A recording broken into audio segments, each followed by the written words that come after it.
어느 책에서요, 상담 교수가 상담한 그 사례 내용을 하나 보았습니다.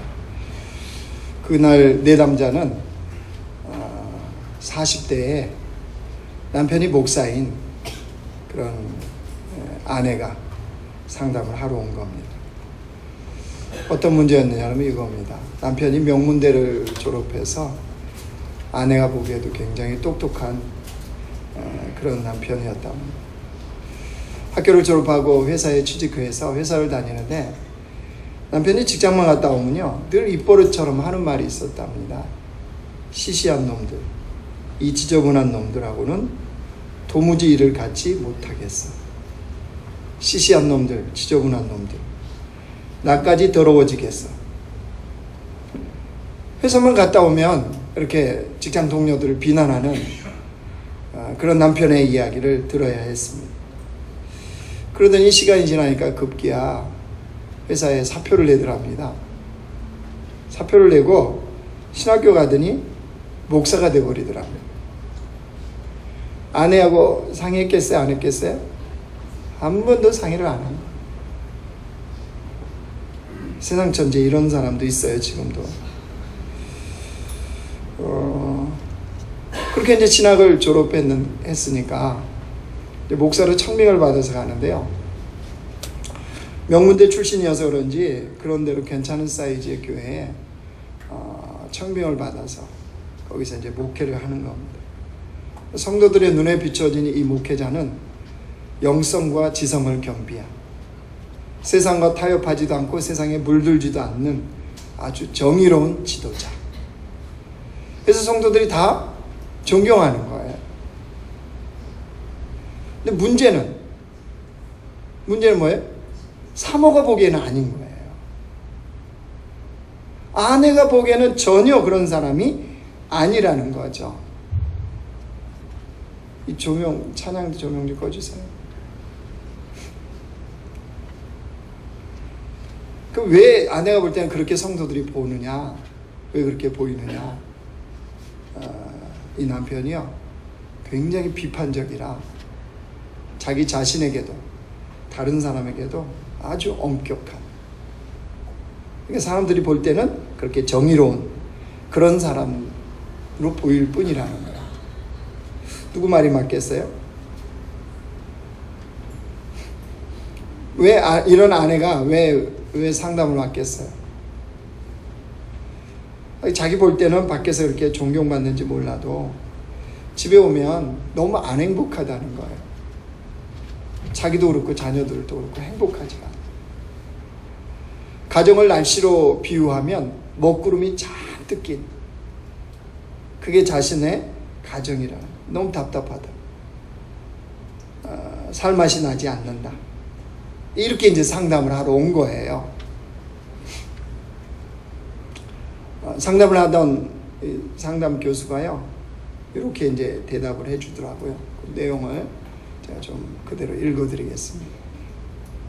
사회적인 성공은 주로 능력과 관계가 있지만 가정의 행복은 주로 성격과 관계가 있습니다. 목회자가 목회에 성공하려면 남다른 능력이 필요하지만 목회자의 가정이 행복하려면 능력이 아니고 건강한 성격이 필요합니다. 성격을 잘 설명하는 속담 중에 제 눈의 안경이라는 말이 있는데 거기에는 두 가지가 있습니다. 칭찬의 안경과 비난의 안경. 비난의 안경을 쓴 사람은 어떤 배우자를 만나도 행복하지 못합니다. 그런데 칭찬의 안경을 쓴 사람은 어느 배우자를 만나도 행복하기 마련입니다. 그러면서 뭘 얘기했냐 그러면요, 심리학에 거래 분석 이론이라는 게 있대요. 거래 분석 이론. 이 교수가 이렇게 설명했습니다. 나의 과거가 변하지 않는 것처럼 상대방은 절대로 변하지 않지만 내가 변하면 상대방은 변한다는 이론입니다.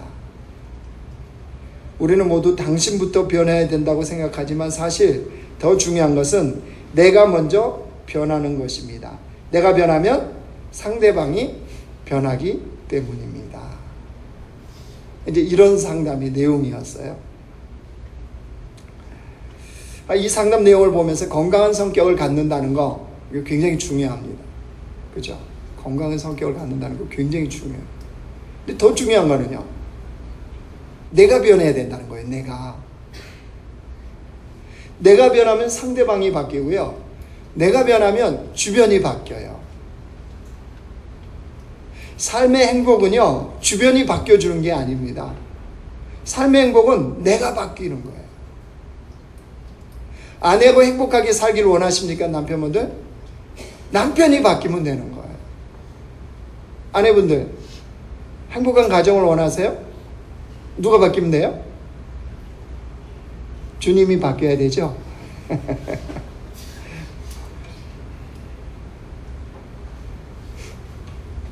어떻게 바뀌어야 될까요? 어떻게 변해야 될까요? 어떻게 우리가 달라져야 되냐? 그럼 오늘 본문은 예수님이요, 어떤 인생이 복 있는 인생이냐, 진짜 예수 믿는 사람들은 어떤 인생이 진짜 복 있는 인생이냐를 말씀하시는 팔복입니다. 산상수훈이라고도 하는데, 이 말씀을 예수님이 왜 하셨냐 그러면요, 주를 믿는 백성들은 이런 복을 추구하고 이런 복을 누려야 된다는 거예요. 이게 8가지 팔복입니다. 그러니까 여기에 비추어서 내가 진짜 복을 누리는 사람인가, 난 진짜 복을 구하는 사람인가, 이걸 늘 비춰보고 살아야지. 이게 없으니까 세상에 늘 비추어서 이것도 불만이고 저것도 불평이고 이것도 만족함이 없고, 그죠? 이런 삶을 살기가 쉽다는 거예요. 여러분, 인생을 살다 보면 어려움과 위기가 있습니까, 없습니까? 있지요. 인생을 살다 보면 어려움과 위기를 만납니다. 그때마다 우리가 느끼는 게 뭐죠? 결핍과 부족이에요. 내 삶에 이런 결핍이 있구나, 내 삶에 이런 부족함이 있구나, 이런 걸 느껴요. 그럼 우리 본능적으로 뭘 원하냐 그러면요, 그 결핍과 부족을 채우려고 하는 거예요. 그렇지 않겠어요? 누구에게서? 하나님으로부터 그 결핍과 부족을 채우려고 해요. 문제는 이겁니다. 하나님이 내가 원하는 대로 채워주시면 딱 좋겠는데, 하나님이 내가 원하는 대로 안 채워준다는 거예요. 우리 인생에서 어려움과 위기를 만나서 내가 원하는 대로 채워졌으면 이미 다 뭐가 됐어요? 뭐 됐어요? 부자 됐겠죠, 부자. 아니에요?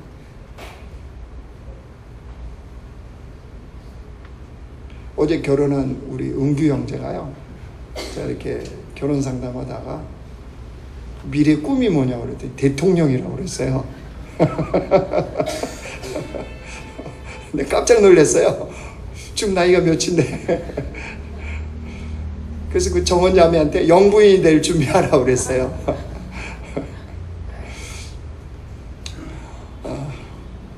원하는 대로 되면 좋겠지요.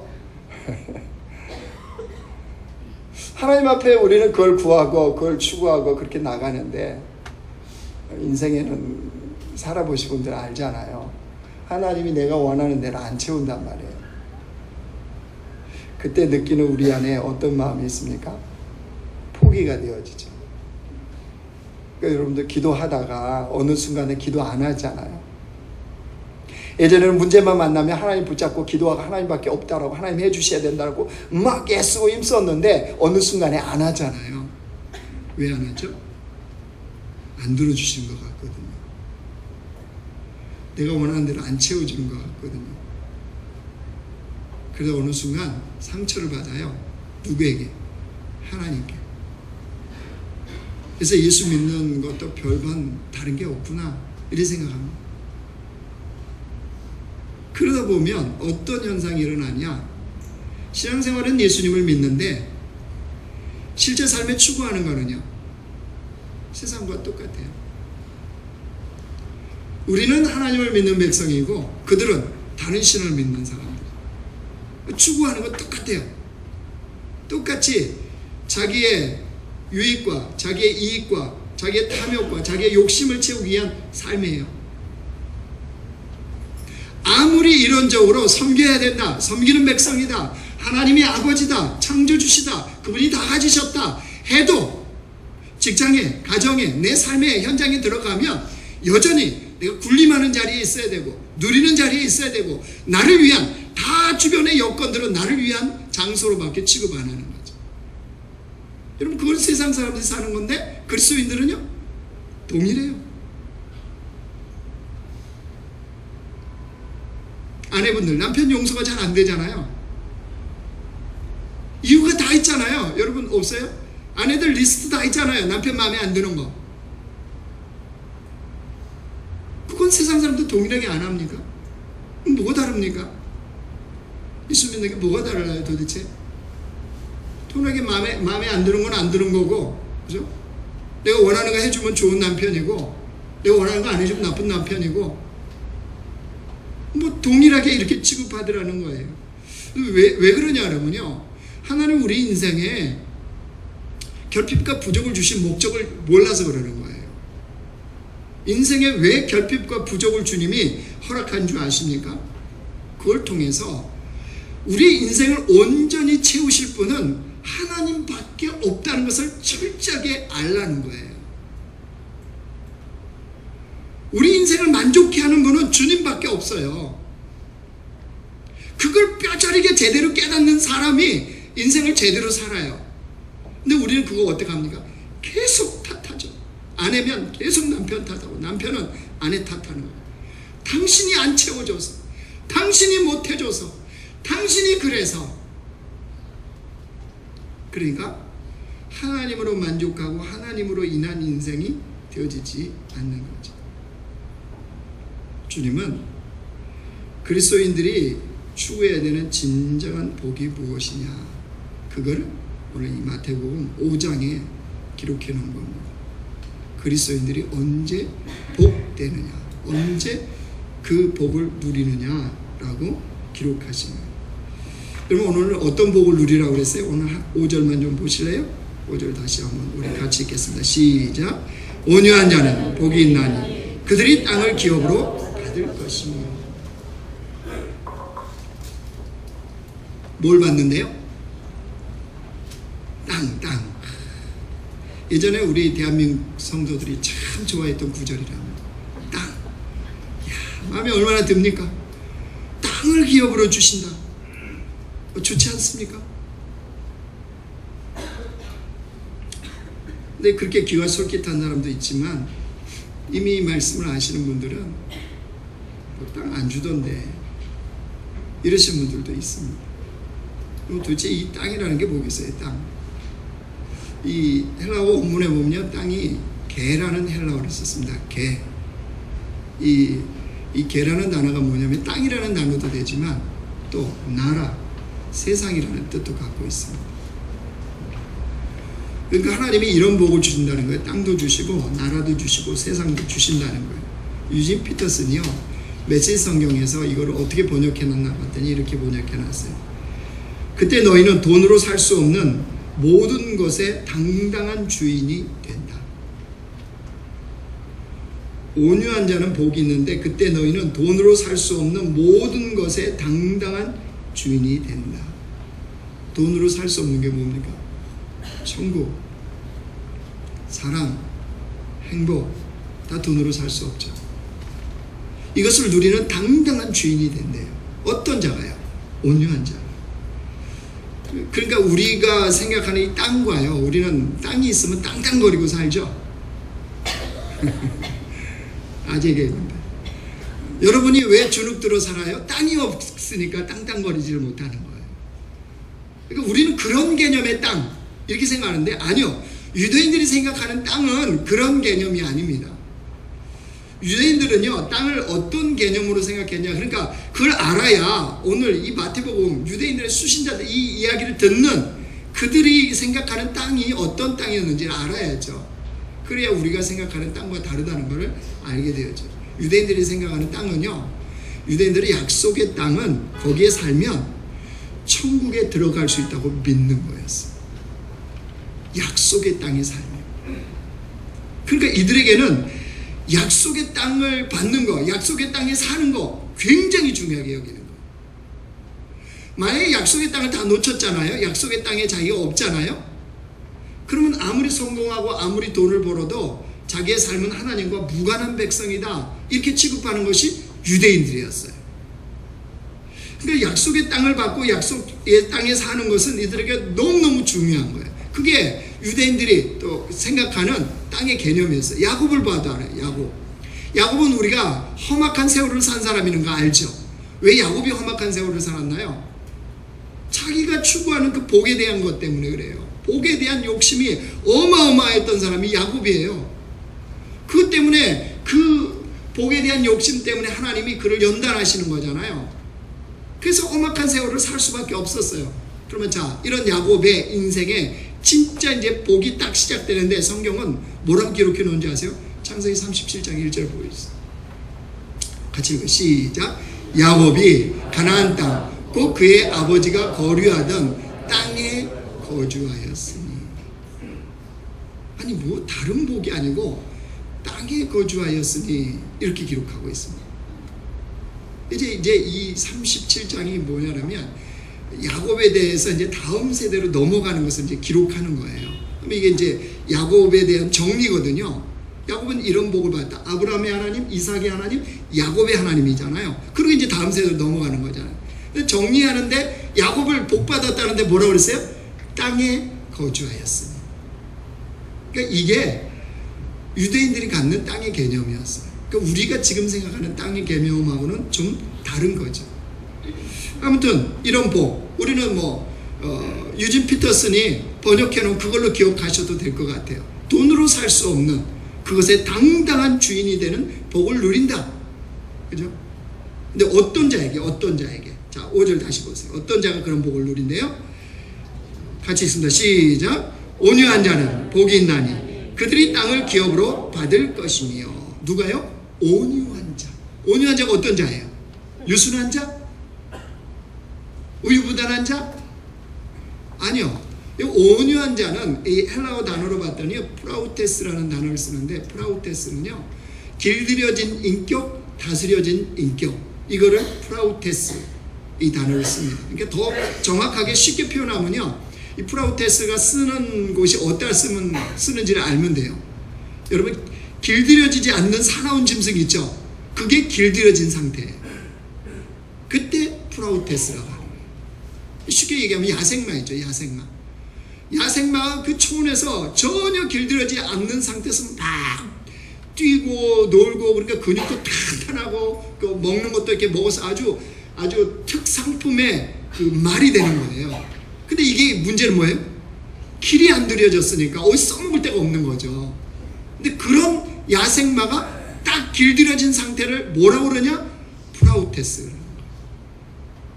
그런 말이 길들여지면 어떻겠어요? 정말로 훌륭한 명품 말이 되는 거죠. 자, 유진 피터스는 이걸 어떻게 또 해석해놨나를 봤어요. 그랬더니 온유한 자는 복이 있나니 이걸 이렇게 해석해놨더라고요. 도도 말고 돌도 말고 자신의 모습 그대로 만족하는 너희는 복이 있다. 도도 말고 돌도 말고 자신의 모습 그대로 만족하는 너희는 복이 있다. 이게 가능할까요? 자기 모습 그대로를 만족하는. 왜? 하나님이 창조하셨으니까. 그런 사람들이 살아가는, 즉 길들여지고 다스려진 인격을 가진 사람들이 살아가는 공동체 어떨까요? 가정이 다 이런 프라우테스, 이런 성격을 가진 이런 사람들이 살아가는 가정이라면 여러분, 하나님의 천국의 모습이 거기에 드러나지 않을까요? 하나님에 의해서 다스려진 그 인격을 가진 사람들이 모인 교회 공동체 어떨까요? 나라는 어떨까요?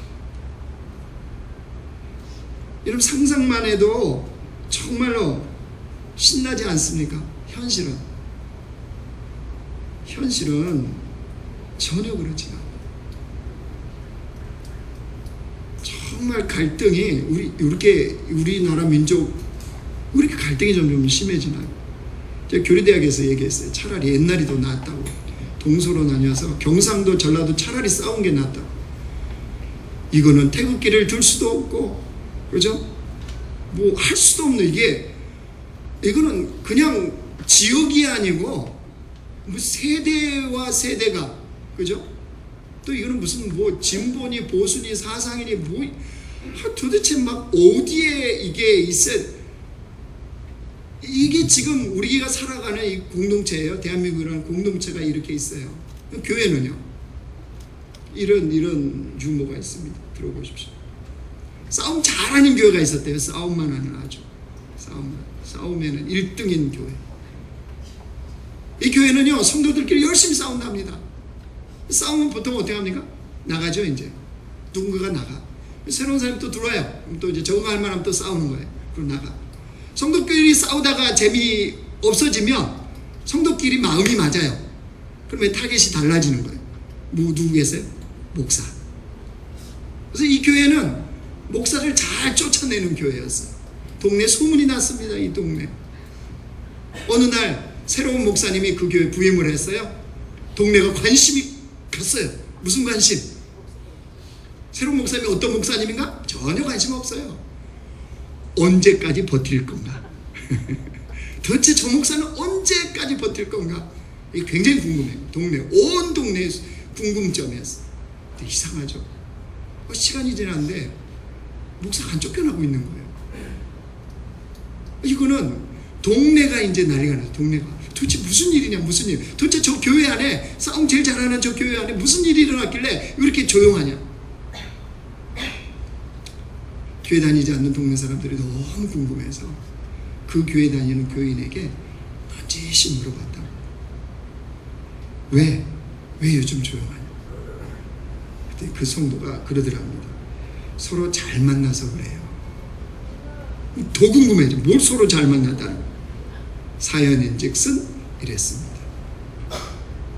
새로운 목사님이 첫 부임에서 첫 설교 제목이 이거였습니다.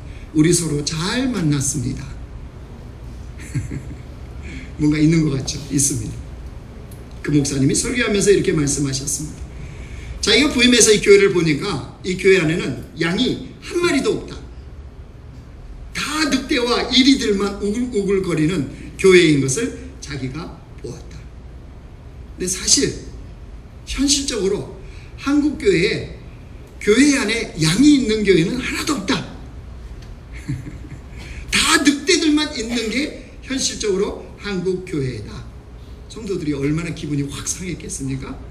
넌 죽었다, 넌 일주일도 안 되겠다, 이렇게 아마 칼을 품었겠죠. 근데 그 다음에 목사가 그러는 거예요. 솔직히 고백하는 건데 나도 싹군 목자다. 싹군 목사라고 해요. 싹군 목사. 그러니 늑대와 싹군이 만났으니 얼마나 잘 만난 거냐. 그래서 오늘 설교 제목이 우리 서로 잘 만났습니다, 이겁니다. 그러면서 목사가 당부를 좀 했어요. 당부를. 앞으로 좀 당부의 말씀을 드립니다. 그러면서 자기가 잘못할 때마다, 잘못한 게 보일 때마다 이렇게 생각해 달라고 그랬어요. 어휴, 싹군이니까 그렇지, 이렇게 생각하고, 그 목사가 조금이라도 잘하는 게 보이면 아이고, 싹군치고는 잘하네, 이렇게 생각해 달라고 그런 거예요. 성도간에 잘못하는 게 보일 거 아니에요. 그럼 그동안 이제 싸우고 난리가 났겠죠. 근데 앞으로 이렇게 하라고 그랬어요. 성도간에 좀 잘못한 게 보이면 아유, 늑대니까 저렇지, 이렇게 생각하고, 성도가 조금 잘하면 어떻게 보라고요? 늑대가 저 정도면 잘하는 거지, 이렇게 보라고 그랬습니다. 그래서 우리는 서로 잘 만났습니다 라고 하는 설교로 그날 마무리했습니다. 이 교회가 어떻게 되었을까요? 서로를 그런 관점으로 인정하고 보기 시작하니까 다툼이 사라졌답니다. 그리고 몇 년이 지나니까 그 교회는 늑대들은 다 사라지고 양떼로 가득 채워지는 교회가 되었다는 이야기입니다. 이거 진짜예요, 유머예요? 네? 유머예요, 유머. 무슨 이런 교회가 어디 있겠습니까? 그런데 유머인데요, 뼈 있는 이야기라는 거 아세요? 유머들은 그냥 나온 게 아닙니다. 뼈 있는 이야기입니다. 길들여지지 않는 사람이 가면 그 공동체는 이와 같이 어려움을 만나는 거예요. 그러니까 정말 길들여진다는 거, 이게 얼마나 중요한지 몰라요. 그러면 온유한 자는 무엇으로 길들여진 걸까요? 온유한 자는 뭘로 길들여지냐? 하나님 백성들이 뭘로 길들여지겠습니까? 하나님 말씀으로 길들여지는 거죠. 온유한 자는 바로 하나님의 말씀으로 길들여진 주의 백성입니다. 시편 119편 보여주세요. 같이 읽어요. 시작. 주의 말씀은 내 발의 등이요 내 길의 빛이니이다. 하나님의 말씀이 내 인생을 비추는 등과 빛이라는 거죠. 이런 사람이, 어떤 사람이 이런 삶을 살아요? 말씀으로 길들여진 사람이요. 여러분, 예수님을 믿고 살면 예수님을 닮을까요, 안 닮을까요? 닮아요. 왜 부부도 같이 살면 닮는다고 그러잖아요. 제가 저희 집에 좀 요즘 약간 좀 거슬리지만 마음에 꼭 참는 게 있어요. 딸이 자꾸 절 보고 자기가 날 닮았다고 그래요. 기분 나쁘게. 딸이 닮았다고 하면 좋은 거냐고요? 입장 바꿔놓고 생각해봐요. 그러면서 코부터 이렇게 자기도 엄마 코는 이렇게 한데 자기는 몽실몽실한 게 아빠 닮았대. 그럼 또 뭐 닮았대? 자기 뒤에 이제 새치가 나기 시작했다는 거예요.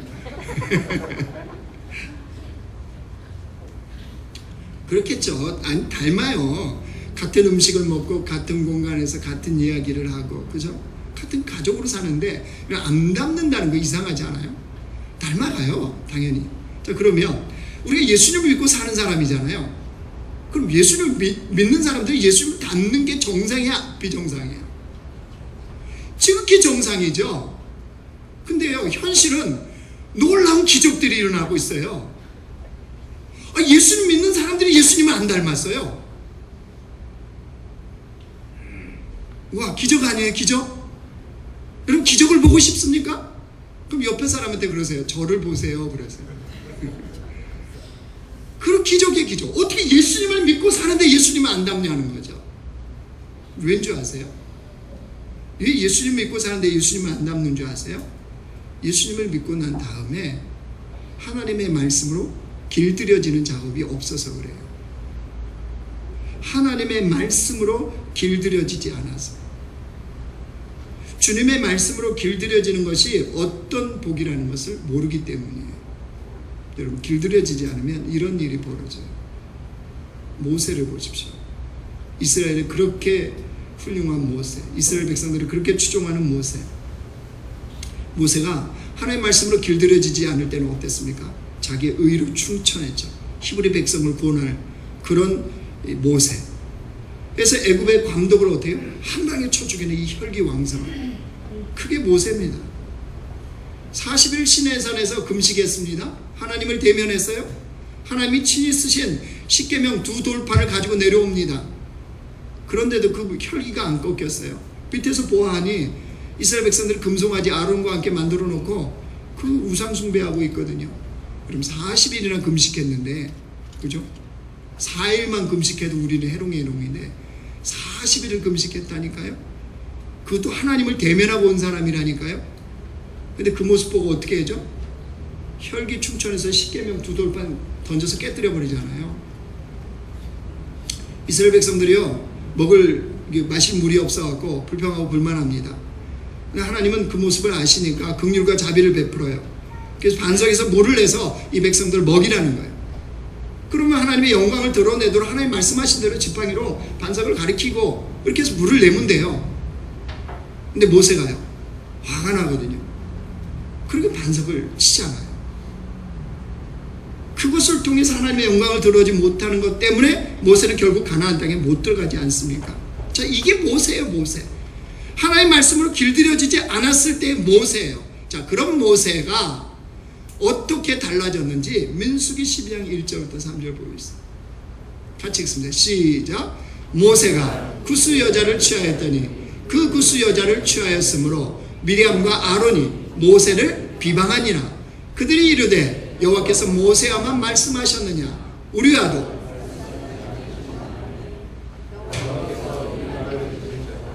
이 사람 모세는 온유함이 지면의 모든 사람보다 더하다.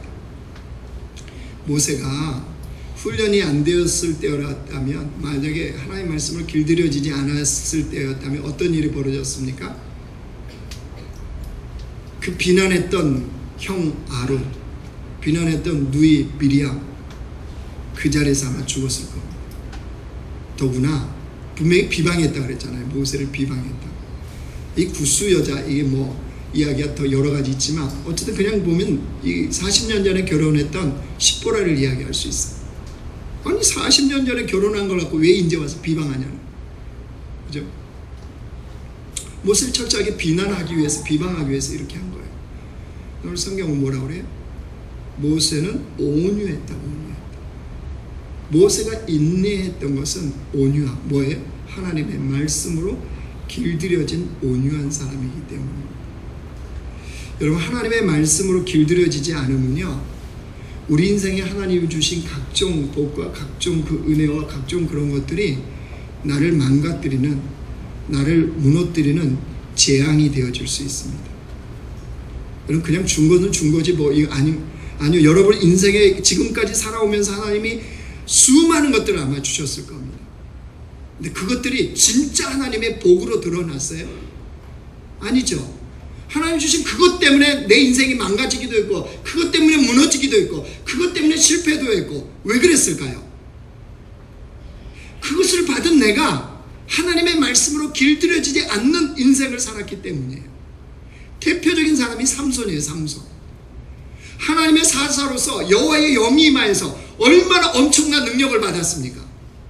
근데 이 삼손은 하나님의 말씀으로 길들여진 사람이 아니에요. 그 능력 갖고 뭐하고 살았어요? 여자 뒷공문이나 쫓아다니고 살았지. 결론이 뭐였습니까? 머리 밀리고 두 눈 뽑히는 수치를 당하는 인생이 되어버렸습니다. 아니 여호와의 영이 임하여서 그 엄청난 능력을 줬는데 왜 인생이 그런 수치를 당합니까? 말씀으로 길들여지지 않으니까.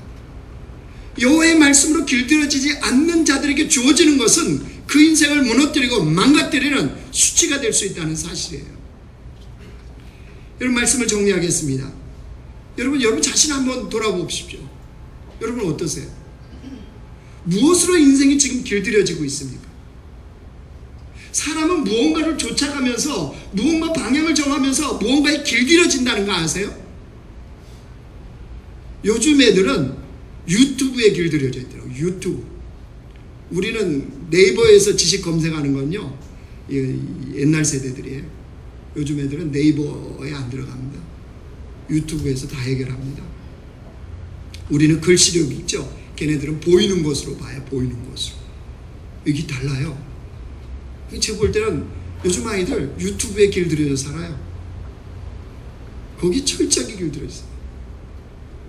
애기 엄마들이 들었으면 내가 얘기해주고, 애 관리 편하게 하려고 애 울면 그냥 그 뽀로로 틀어주고 이러잖아요. 볼일 볼 때 애들 다 이거 하나씩 그냥 지어주잖아요. 말 못하는 애들도 그거 보고 있잖아요. 지금 뭐에 길들이고 있는 줄 아세요? 이게 뭔지도 모르고 그냥 그 순간 그 편하려고 그렇게 하는 거예요. 애들은 그렇다 치고 우리는 뭐예요? 뭐에 길들여지고 있으세요? 혹시 성공에 길들여져 가고 있지 않아요? 돈에 길들여져 가고 있고, 세상에, 분노에, 부정직함에, SNS에 혹시 길들여지고 있는 거 아닙니까? 우리 자신을 잘 돌아보셔야 됩니다.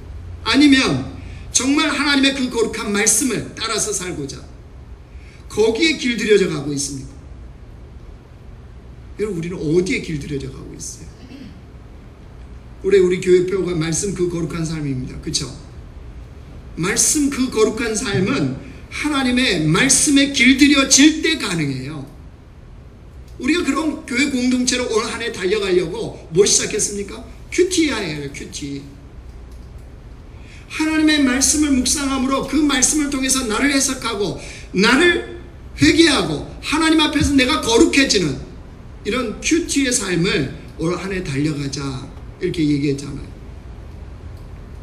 여러분 어떠세요? 큐티 열심히 하고 계세요? 혹시 여러분 속에 큐티는 누구 다른 사람이 하는 일이야, 이렇게 취급하고 있지 않습니까? 피리를 불어도 춤추지 않고 노래를 불러도 춤추지 않는 장터에 나와 있는 그 아이들과 같이 여러분은 혹시 그렇게 반응하고 있지 않아요? 큐티 양육하라고 모집하는데 뭐 관심들이 없으신 것 같아요. 뭐 그런다고 안 하는 거 아니에요. 이번엔 남자, 여자, 리더, 청년만 다 합니다. 32명인가 합니다. 근데 여러분, 그 하는 사람들은 하겠지. 그래 좋아요. 여러분 뭐냐 말이에요, 여러분은. 여러분은 어떤 분이세요? 왜 장터에 그냥 앉아있는 아이들처럼 그렇게 있습니까? 주의 은혜를 향한 하나님의 말씀으로 내가 길들여진 것을 향한 그 열심과 그 열정과 이 관점이 왜 여러분에게는 없냐는 거죠. 왜 그것을 지극히 정상적인 삶이라고 생각하냐는 거죠. 여러분, 하나님이 왜 저를 목사로 세우셨겠습니까? 왜 여러분의 목사로 세우셨겠습니까? 영적인 공급을 하고 영적으로 여러분을 성장하고 훈련하는 거, 여러분 천국 가서 제가 뭘로 판단받겠어요? 하나님 앞에서. 그거 아니겠어요? 열심히 그것을 위해서 하자 하는데, 하는 사람들이 해요. 안 하는 게 아니에요. 이걸 다 해요. 하는데 무관심 무반응하시는 분들은 왜 그러세요 도대체? 왜 남의 이야기로만 다 그렇게 인생을 살려고 하십니까? 하나님이 하지 말라고 그러시던가요? 하나님 너는 안 해도 괜찮다고 그러시던가요? 하나님 너는 괜찮은 수준이 됐다고 그러시던가요? 여러분, 목회자로서 여러분을 바라보면서 드는 안타까움이에요. 안타까움. 그걸 통해 제가 무슨 유익을 얻겠습니까? 여러분을 보면서 안타까운 목회자의 심정이에요. 여러분, 왜 우리가 하나님의 말씀에 길들여진 삶을 추구해야 되는 줄 아세요? 하나님의 말씀에 왜 길들여진 삶을 추구해야 되느냐? 그 말씀 안에 하나님의 임재가 있어요. 그 말씀 안에 하나님을 경험하는 복을 누리는 거예요. 여기에 대해서 우리가 무관심하고 내가 별로 신경이 안 쓰인다 이러신 분들은요, 심각한 거예요. 돈이 없어 심각한 게 아니고 건강이 없어 심각한 게 아니고요, 하나님의 백성이 하나님의 임재와 하나님을 경험하는데 무관심해지는 게 심각한 겁니다. 짐 산발라 목사님이 이런 말을 했습니다. 우리가 이 땅에서 하나님의 임재를 경험하려고 애쓰지 않는다면 왜 천국에 가려 하는가? 우리가 지금 이곳에서 하나님의 임재를 즐거워하지 않는다면 천국은 우리에게 천국이 아니다. 이 땅에서 하나님을 애타게 원하지 않는데 하나님께서 그 사람을 왜 천국에 보내시겠는가? 왜 보내십니까?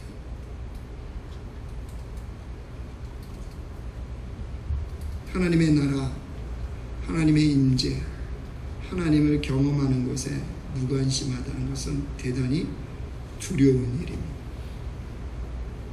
그럼 하나님께서는 이 말씀을 통해서 우리가 하나님의 말씀으로 길들여짐으로 인하여서 하나님 나라에 대한 믿음과 관심과 열정과 그 사랑이 되살아나기를 원하세요. 귀 있는 자는 성령께서 하시는 말씀이 들려지고, 귀 있는 자는 그 말씀으로 인하여 여러분의 삶이 새롭게 변화되는 그런 시점, 그런 은혜가 있기를 주의 이름으로 축원합니다.